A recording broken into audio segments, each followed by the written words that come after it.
What's up? It's been a long fucking time since I recorded a video.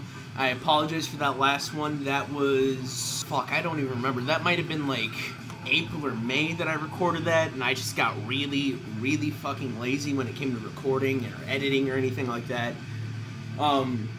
Being completely honest, part of the reason I didn't want to do it is because of the video I'm about to film right now.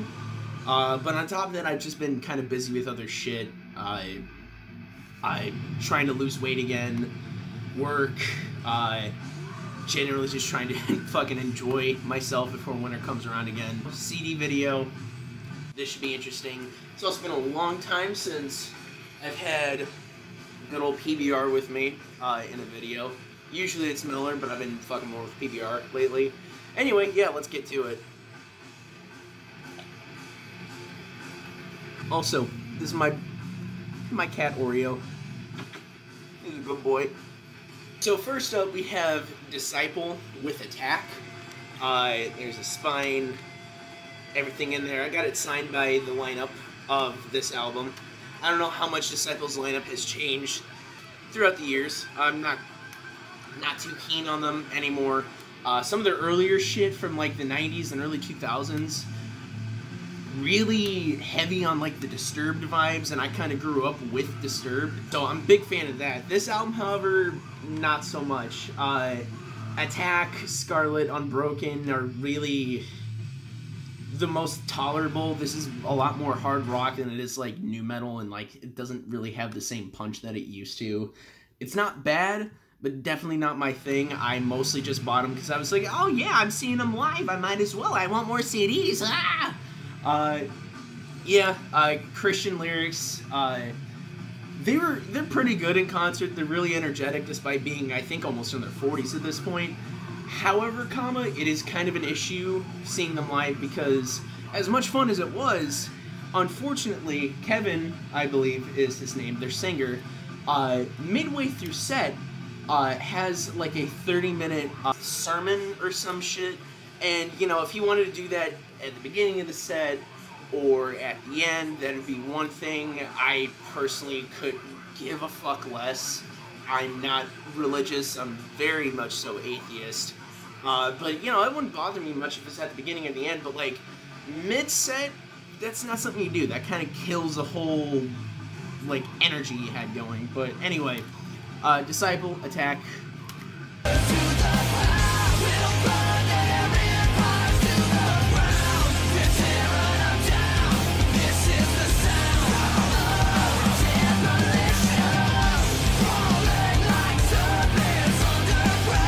By the way, forgot to mention, we're listening to Cardiac Arrest, Vortex of Violence. Talked about this in the second to most recent CD video. Good death metal. Check it out if you haven't, loser. Next, we've got Disma with Towards the Megalith. And this is, for me, kind of where my love of cavern death kind of came from. There's a spine, the back, and then just kind of the continued artwork all throughout it. It's dank and grimy as shit, and I adore it. Craig Pillard, I believe, was who was on vocals on here, and I know Disma is sketchy because Craig Pillard used to be in Nazi-related shit. Personally, I don't give a fuck. He renounced it to begin with. He renounced it, and people are still throwing a fucking bitch fit about it. He left the band, so it's not even like it fucking matters anymore. The sketch turns you off. Disma is no sketch. Typical kind of cavern death lyrics. Really fucking good.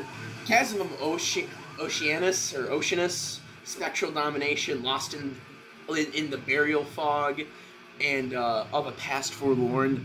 This whole album is fucking amazing. You really owe it to yourselves to go check this shit out. I really sincerely wish Disma would fucking do something else already, because it seems like it's just never gonna fucking happen, or at least for a full length. I know they dropped an EP a year or two ago, and that was good, but I'm hungry for more. And granted, I've got shit like Tomb Mold and Mortiferum to kind of keep that itch satisfied, but for the time being, we really need a new Disma full length. But anyway, check it out if you haven't. Disma Towards the Megalith.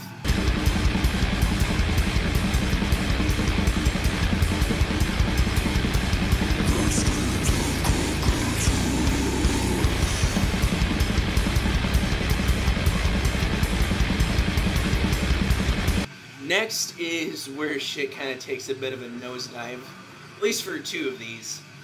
After this, it's all solid shit. But these two are part of what caused this to take so fucking long, because I really didn't feel like talking about, like, actually the next three, if I'm being completely honest. But this is Dream Theater with Black Clouds and Silver Linings. There's a spine. There's the back, here's this. Of all the Dream Theater albums I have heard, that being three, The Astonishing, unfortunately, this, and I believe, whatever fucking album Train of Thought was on, this one is probably my favorite. It's solid even if it's prog.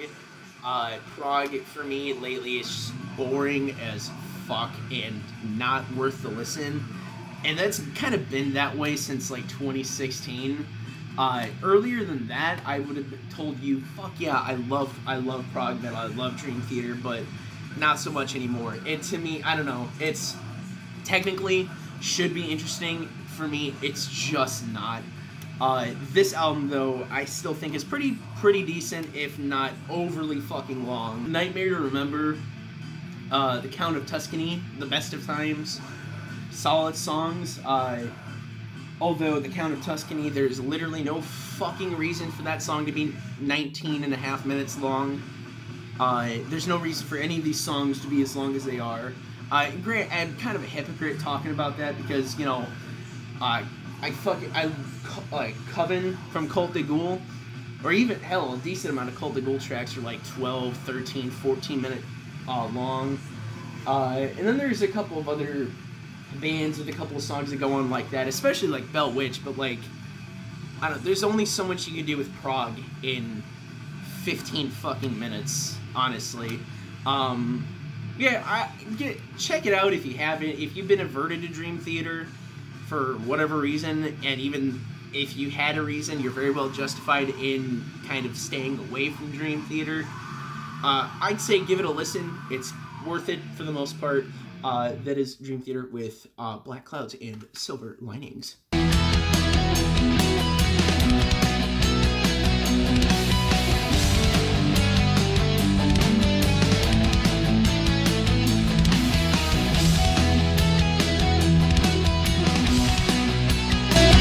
Next, we have Dream Theater with The Astonishing. Fucking, what is this? Like 2.5 hours of music. It's music, but the story is boring. It's supposed to be kind of like a rock opera. The story is boring. The music gets really fucking boring. The songs go on for way too long. There's so many goddamn, like, story interludes that are literally just like 2 to 3 minutes for no fucking reason whatsoever, and I don't even think it advances the story in a lot of situations. There's the back, the spine, the back, gatefold, technically speaking. I don't know what the hell it's called with digipacks. Just not a fan. Like, at all. I should have listened to everybody when they said, Patrick included, I should have listened to everybody when they said this new Dream Theater album is fucking dull. It sucks. Because this sucks. This is just bad. And this is part of what turned me off of fucking prog metal. 110% not bullshitting you. This is part of what turned me off to fucking prog metal. Oh my fucking god. This is a chore to get through. You guys are lucky I do this to begin with. I shouldn't have subjected myself to this. If anybody wants this, $5. I will pay for shipping. Fuck this album. That being said, I can't, you know what, fuck it. I can't even remember what songs in here were even worthwhile, because honestly, there's like 3 out of the 2.5 hours of fucking music on this fucking album. Fuck this album. Again, if you want it, PayPal me $5, message me, comment, whatever. and I will pay for shipping. You can have this. I hate this album. Fuck this album. Dream Theater The Astonishing. I don't know what I'm gonna put in for a fucking sound clip.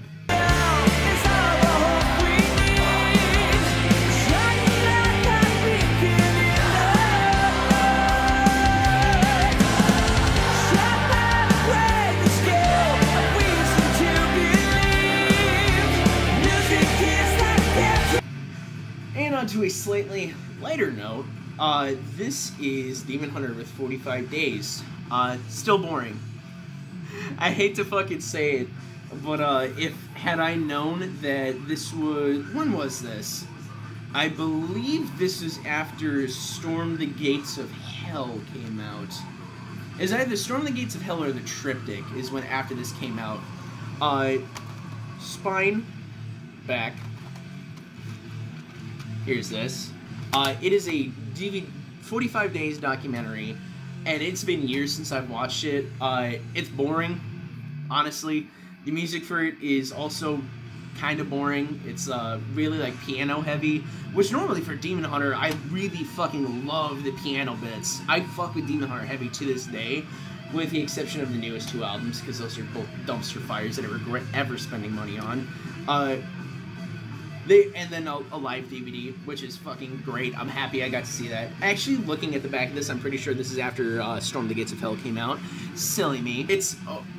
the live music is okay.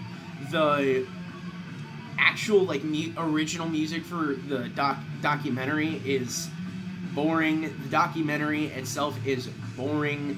But it doesn't piss me off in the same way. It just kind of disappoints me. Yeah, I don't know. I'm not sure what I'm gonna do for this, honestly. I might just put in one of the live tracks somewhere in here. Demon Hunter, 45 Days. There's really not much to talk about. Give it a shot if you want. If you're a diehard Demon Hunter fan, I'd say this is definitely something you should get. If not, I'd avoid it.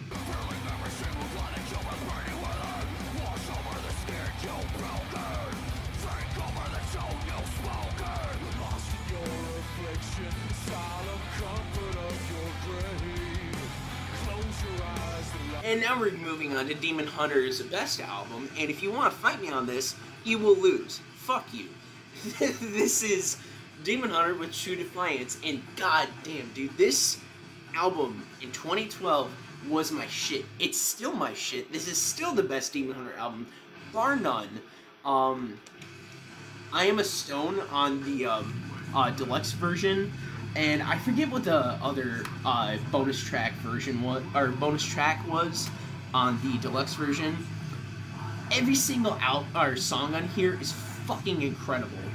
Like, every single one of them. And this is when Ryan Clark's beard was at its fucking peak. Like, look at that. That shit is immaculate. And then he shaved it at some point during the next album, which will be shown off, which is sad, and he's kind of not kept it, or he's not grown it out since then, unfortunately, but that's life. Crucifix was the first song I heard from this, because I only listened to it when it actually came out. I was way too young to really understand how the internet worked, even though at that point I think I was 15? Yeah, I was 15 when this album came out, 14 to 15. But this album is still fucking great. I didn't really understand the internet. I didn't understand YouTube. At the time, I don't even think I had... I know, I had a Facebook. I just don't think for whatever reason I was following Demon Hunter. But yeah, this album is fucking incredible. Crucifix, like I said, was the first one I heard. This is... It's got a... This turns into a poster, I believe, if I'm not mistaken. I'm not taking it out because it's a pain in the ass to fold back up.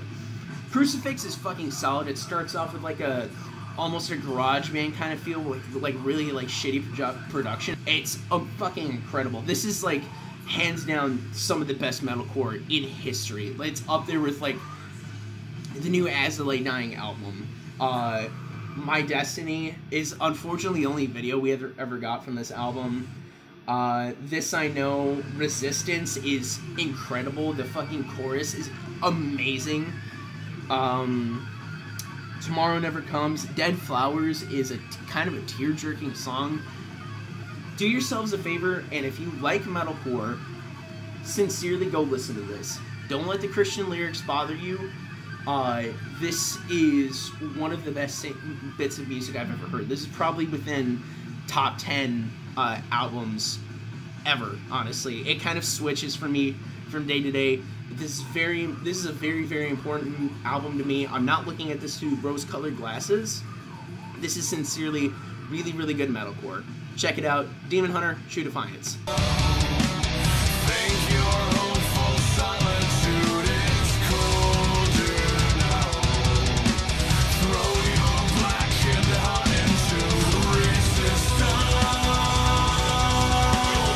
And next we've got Demon Hunter with Extremist. This is kind of where this started falling off, unfortunately. And no, I'm not going to be showing off the album after this. That's going to be for CD box sets, which is going to be its own video, because there's a decent amount to show off. This is where they kind of started falling off. Death, the first song in here, is incredible. Artificial Light was the first single that they put out in 2014. Artificial Light was incredible, and a couple times it almost kind of moved me to tears, because at the time I think at the time I was becoming a bit of an atheist, or becoming the atheist I am now, rather. But Death is fucking incredible. It's heavy as fuck. It's like classic True Defiance era Demon Hunter. Last One Alive is really good. It's really a heartfelt message, like Brian Clark would sincerely... Again, Christian lyrics, don't let that bug you at all. Don't be a pussy about it. Last One Alive is sincerely like a heartfelt, like, kind of message from Brian Clark. Like, I would rather be the only person left on Earth by myself than let a single soul go to hell. I don't know. The way it's delivered in the song and the actual lyrics really make it seem like he feels that way. I Will Fail You also brought me to tears a couple of times. I was a very sad child. Cross to Bear is heavy as fuck. Not one of you bastards has a cross to bear. Like, oh my god. Beyond Me is alright. Gasoline is kind of like, for most Demon Hunter albums, that would be like the third act, I guess you'd call it, where everything just kind of starts to like die down. Like, the songs become a little bit less heavy. You start getting into like the ballads or the softer shit. Heart of a Graveyard, it's okay. But yeah, this is solid. Unfortunately, this is 110% where Demon Hunter started to fall off, and it makes me really, really sad to say that. They were my favorite band literally from like their first album up until this, and this is when, you know, the Great Chapter came out. 2014 was a very, very important year for me in music. That's when I discovered Surgical Steel, The Satanist, Die Without Hope. But this is where this started to fall off, unfortunately. Doesn't take away from the fact that there are still some really, really fucking good songs in here. Check it out if you haven't. This is Demon Hunter with Extremist.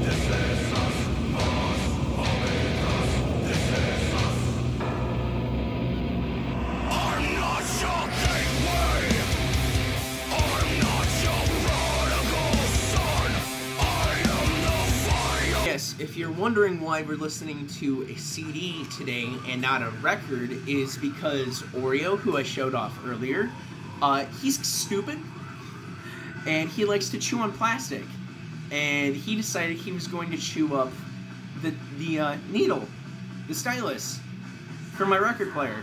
So now everything sounds fucked up. Worse than it did with my Electro Home. It sounds awful. This is Dio, then there's a fucking problem. Ryan James Dio is basically the inventor of power metal. He's the guy who introduced the horns to metal. Granted, it's like this now and not how he did it. This is an old, like, Italian thing. Cast the evil eye, protect from the evil eye. Fucking, it's such an iconic symbol, and then Gene Simmons tried to trademark that. Oh, he's an asshole. Yeah, this is fucking incredible. This is the first album from Dio as a solo band, after his outing with Sabbath for, I believe, 2 albums at the time. that being Heaven and Hell and Mob Rules, both of which are pretty good albums. Ozzy's still a better fit for Sabbath, though, as much as I love Dio. Stand Up and Shout, Holy Diver, Don't Talk to Strangers, Straight Through the Heart, Rainbow in the Dark. Fun trivia fact, if you didn't know this, Rainbow in the Dark, Dio actually wanted to do away with. He thought it sounded way too poppy for the time, and everybody else was like, no, keep it, it's a good song. Glad he did, because Rainbow in the Dark is my introduction, next to Holy Diver. Little Gimli, goblin, fucking elf-looking motherfucker that Dio was. He had a great voice, he had really good taste in music, and we owe a lot to Ronnie James Dio. There's the spine, there's the back, R.I.P. for sure. Man was a fucking legend for good fucking reason. If you don't like what power metal has become, you know, with like Dragon Force and whatever the fuck Camelot is doing and Epica. Epica is actually more like symphonic metal, but whatever. If you don't like what power metal has become, go back and listen to some of the old shit. This shit is fucking amazing. Holy Diver is probably the second best Dio album, honestly. Next one is the best, but go listen to it if you haven't. Sincerely, it's fucking amazing, and you owe all of yourselves a favor by going to go listen to this. I can't express that enough. It's incredible. It's a good listen. The production is fine for being in the fucking 80s. So if you're a production snob, don't fucking worry about it. Dio, Holy Diver.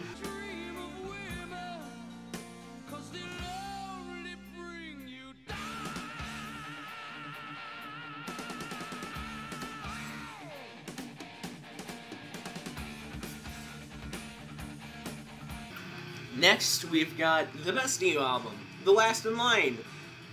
There's the spine, there's the bag, and I apologize, and there's the inside.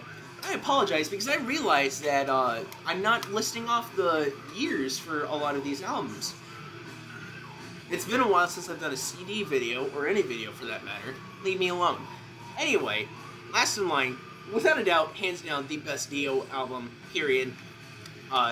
Granted, I haven't listened to his whole discography, just like the early shit, but this is fucking fantastic. You sincerely owe it to yourselves to listen to this as well. Rock, The Last in Line, Breathless, I Speed at Night, Evil Eyes, Mystery, Eat Your Heart Out.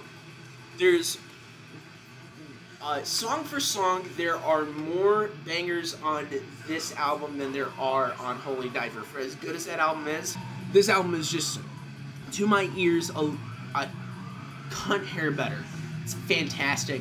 I cannot recommend this enough. I believe, where was it? 1984. I think the other one was 1982 or 83. I forget. I just know that these kind of came out like back to back. This and Holy Diver.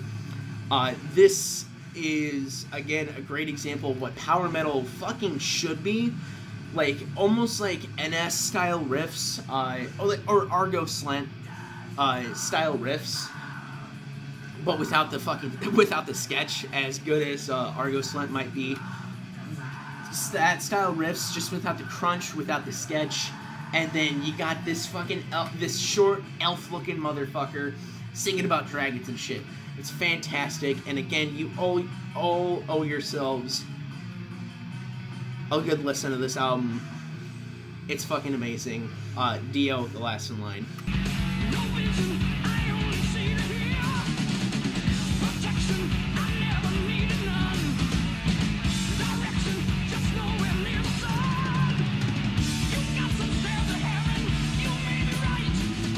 Next up, we got Dio with Dream Evil. And unfortunately, to my knowledge, this is the only Dio album where they actually changed their logo. If you flip it upside down, it says devil. Yeah, that was a bit of a point of contention between me and my family for a little bit. They didn't want me listening to it because devil. Even though I'm sure that was like a stylistic choice because the album is called Dream Evil. By the way, it came out in '87. I'm not going to go back and fix the rest of those. I'm sorry. Not really. But, came out in '87. I believe this was the successor to The Last in Line. If not, I apologize. But Night People, Dream Evil, all the fools sailed away, naked in the rain, faces in the window when a woman cries. This is all fucking good shit. Spine, back, inside. That seems like King Diamond level shit right there, which is always a fucking good thing, mind you. But yeah, this solid album. It's not nearly as good as Holy Diver, The Last in Line. I sincerely think that Dio hit, like Ronnie James Dio himself, hit his stride when it came to the first two albums, and like the four I listened to afterwards, or not the four, the Dream Evil and the other one that I've listened to afterwards were just kind of like, they weren't on the same level, but they were still fucking good. He hit his stride with the first two, and it wasn't necessarily like a sophomore, like the sophomore album where it's like, oh, they knocked it out of the ballpark for the first two and then just kind of dropped. It was more like it dropped slightly and then just kind of stayed at the same course, which isn't bad, mind you, but still not like the same level as the first two. Either way, again, a shining example of what power metal should be. You really, really should go check this out. Dio is a fucking a staple of power metal. It's a staple of metal in general. God rest the man's soul. It's been 10 fucking years. He's a fucking legend. Go listen to him. Dio, Dream Evil. Lesson that you're learning is the fire really burning. Do you know? Hey, dream child, promises are spoken and promises are broken. Electric eyes that never let you see them. Then the next one we have is Ronnie James Dio, This Is Your Life. And this is a fuck ton of Dio covers done in 2014, put out. You've got, I believe, Lizzie Hale. You got Jack Black, James Hetfield, Corey Taylor, Scott Ian, Lemmy, Rob Halford. Basically just metal icons from literally everywhere coming over to pay their tribute to fucking the man, the myth, the legend, Ronnie James fucking Dio. And honestly speaking, this is not the Slipknot, Stone Sour, Corey Taylor fanboy in me, because I want to say I've kind of grown out of that as the years have progressed. I sincerely think that the Rainbow in the Dark version on this is better than the original, which kind of pains me to say it, but whatever. There's the back, there's the spine. There's Dio himself, like I said, little elf-looking motherfucker. Gotta love him. There's the inside of that. This is fucking great. You've got Anthrax doing Neon Nights, Last in Line from Tenacious D, which is honestly fucking solid. Which, if you're afraid of Jack Black sincerely kind of like stealing the spotlight unnecessarily, doesn't really do that. Rainbow in the Dark, obviously I already fucking threw that out there. Straight Through the Heart done by Hailstorm.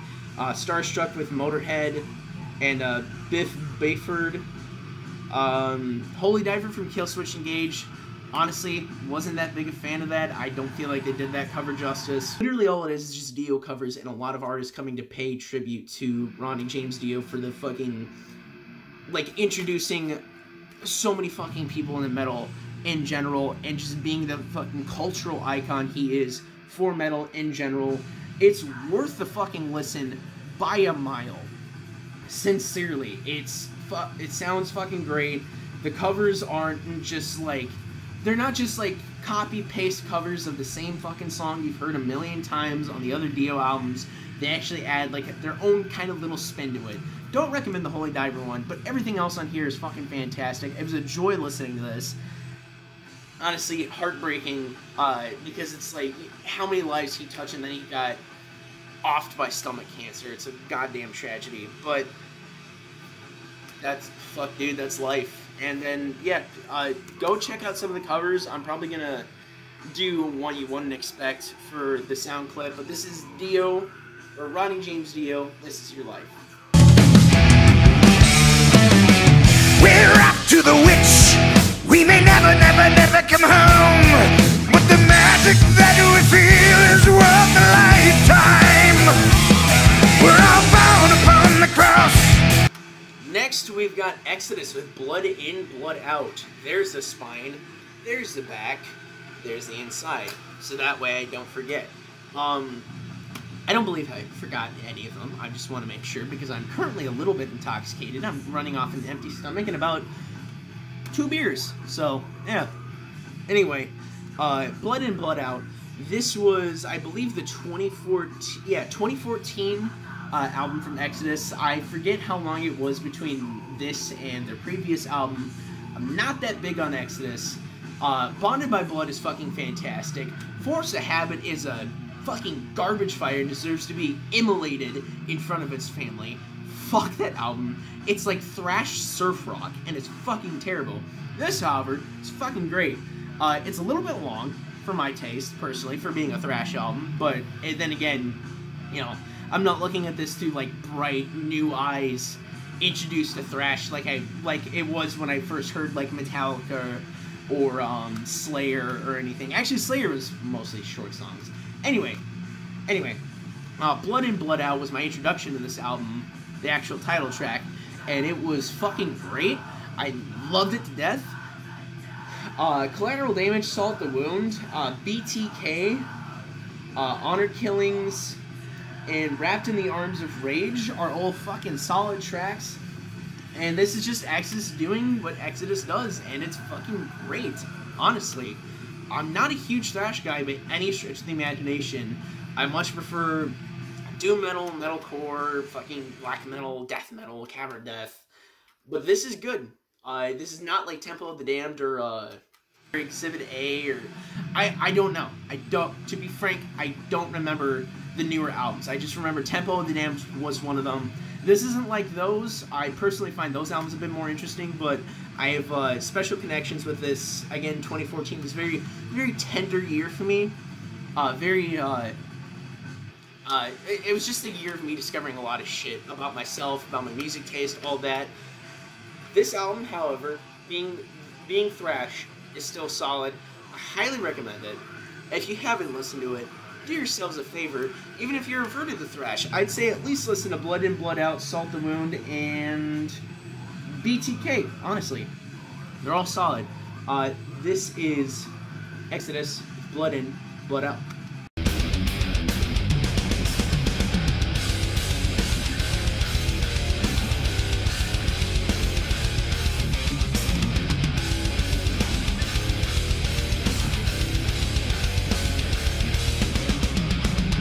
Next, and third to last, we've got Fear Factory with Remanufacture. I've heard a total of maybe 4 to 5 Fear Factory albums in my life. All of them have been fantastic. This one takes the cake, though. This is one of the first examples of a more like mainstream band that wasn't like early Cannibal Corpse, like early back when they fucking started. Using kind of harsh vocals. Like, they're not gutturals, obviously, but they're still harsh. By this time, surely most people fucking knew who Fear Factory was. Self-Fighters Resistor, Dog Day Sunrise, HK Hunter Killer, Piss Christ. They're all fucking solid. This came out in 95. And quite frankly, I'm sad I didn't get to be there when this album released, because this is still hands down my favorite fucking Fear Factory album. All the ones I've heard have been fantastic, but this one still, again, takes the cake. Probably helps that I've got a lot of memories listening to this album with my dad going literally fucking anywhere. This is one that he and I bonded over very heavily that wasn't Demon Hunter, Haste the Day, or As Lay Dying. It's one of the first secular bands that I was introduced to. There's the inside, there's the back, there's the spine.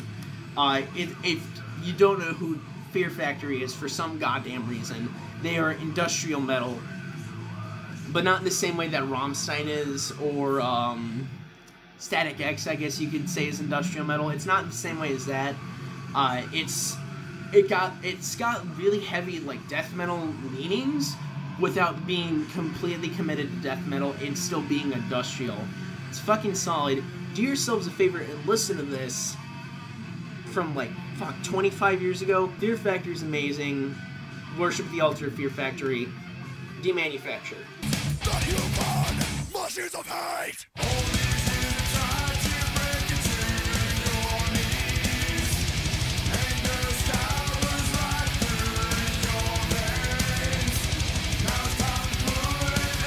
you've got Fear Factory with Remanufacture, which is literally just techno versions of Demanufacture.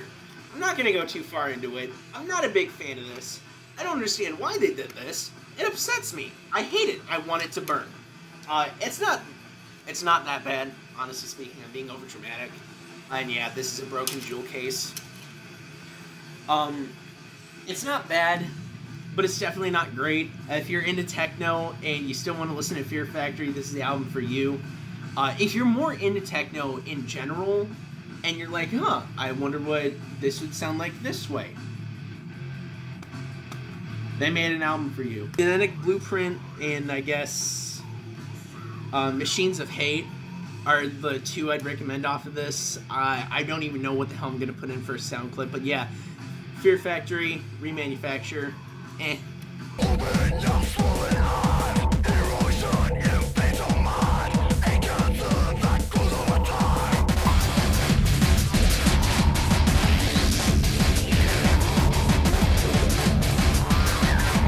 And lastly, but certainly not least, this is Fear Factory with Decessus. This just kind of continues the whole trend that they've had going on through all of their albums, talking about the machine uprising, what machines are going to do, the machine apocalypse, basically Terminator shit. This is after Dino was back in guitars, and they actually had a real drummer this time, and not a machine. This is still fucking really good. Anodized Dielectric, Soul Hacker, Church of Execution, they're all pretty fucking solid. Unfortunately, there is another remix on here. I fucking hate remixes. But this album's solid. It just kind of continues the Fear Factory legacy. Burton C. Bell is just belting it out as always. His clean vocals are fucking incredible. They're very melodic, very catchy, very ear-grabby if you're into, again, just industrial metal in general. His harsh vocals, for him being, I think, in his mid-50s, but at the time when this album came out, which, mind you, was 5 fucking years ago, by the way, 2015. Don't care when Remanufacture came out, if I'm being completely honest.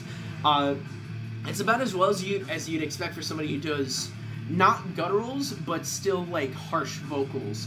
He's had to keep this up for so long, and you know what? It serves its purpose. It's pretty fucking good. I like it. You might like it too. I understand if you don't. I know that Decessus was kind of the turning point for a lot of people, where they weren't a big fan of it because they kind of preferred the drum machine sound more, which I get. And on top of that, they might just might not have liked the album. And again, that's your personal choice. However, your personal choice is incorrect. This album is fucking killer. Go listen to it if you haven't. This is Fear Factory with Decessus.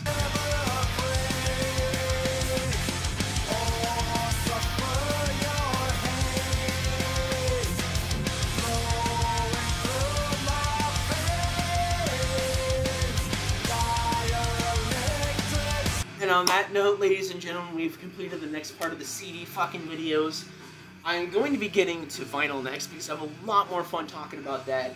I take notes, I listen with a lot of intent to every single record that I put on. Even if I can't play all of the vinyl itself because of Oreo, I'm still going to talk about it. I'm going to listen to it with the best possible quality I'm capable of doing digitally. Yeah, I'm hoping you guys enjoyed this video. I'm hoping you guys are going to enjoy the next video. I promise I'm going to be getting back into the habit of this. I apologize for kind of slacking off, but fuck you. And Canyon, if you see this, I fucking love you. You're my baby daddy. Yeah, I will be seeing you guys relatively soon. Deuces.